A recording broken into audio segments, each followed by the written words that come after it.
Greetings. You know that destiny has a voice. There's the cry of destiny. What is destiny, you may ask? It's a predetermined course of events or conditions determined by a divine will or agent.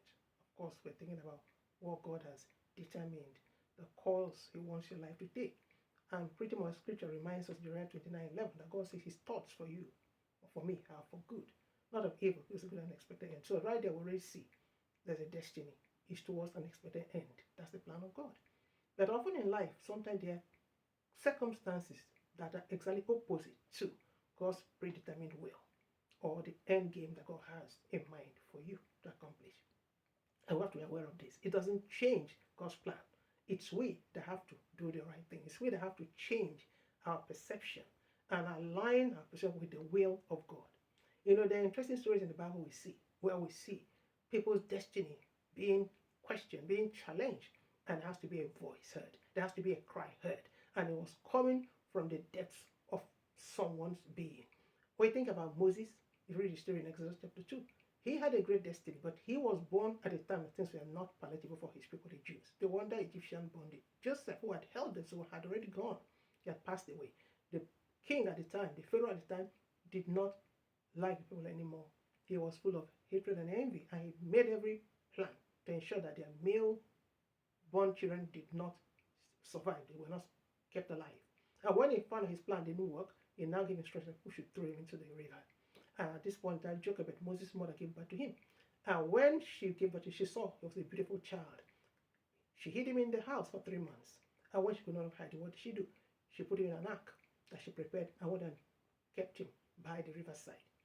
The sister, Miriam, was somewhere watching to see what would happen to her brother. Just imagine the heart of Moses' mother when she leapt out with that, what I would say, a faith act, because she comes from the priesthood. So she knew God, she knew the covenant of God and His plan. But when she let him out there, it was like, God, over to you. This vision you gave me, this child you gave me, you see him, here he is. And when she kept the child there, what happened? Pharaoh's daughter was going to the riverside to go take a bath. The maids were walking, and suddenly she spotted this child and sent her maids to bring the child. And right there, Moses' sister appeared and requested if she could go and get a Hebrew woman to nurse the child for her. She agreed, no questioning, no asking, who are you going to bring? She trusted everything that was happening because God had apprehended her. And when she saw the child, the Bible said she opened the covering on the ark, and the child wept. She had a cry. That cry carried so much, carried the cry of not just Moses, but all the people who was going to be used by God to deliver from the bondage. But God touched her, saw her, she was filled with compassion, and she said to rescue this child. God the mother employed, paid her wages to take care of Moses and raised up Moses for her. Eventually Moses still was taught the ways of his people, and we know how the story ends. He went to be the one to deliver his people from Pharaoh's bondage. That cry was so important. So you have to know that you should let that cry come out before God.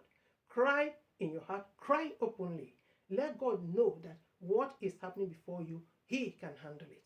When Moses' mother could not handle it anymore, the tears from the boy, because the mother had done all she could do, attracted divine help, attracted divine compassion, and that turned the story around. And Moses' life was spared. And in sparing his life, many lives were spared too. And the main story in the Bible, but I want you to know, keep your eyes on the Lord. Let your destiny be before your eyes. Walk it, move it, speak it, do something about it, and trust God to do the rest.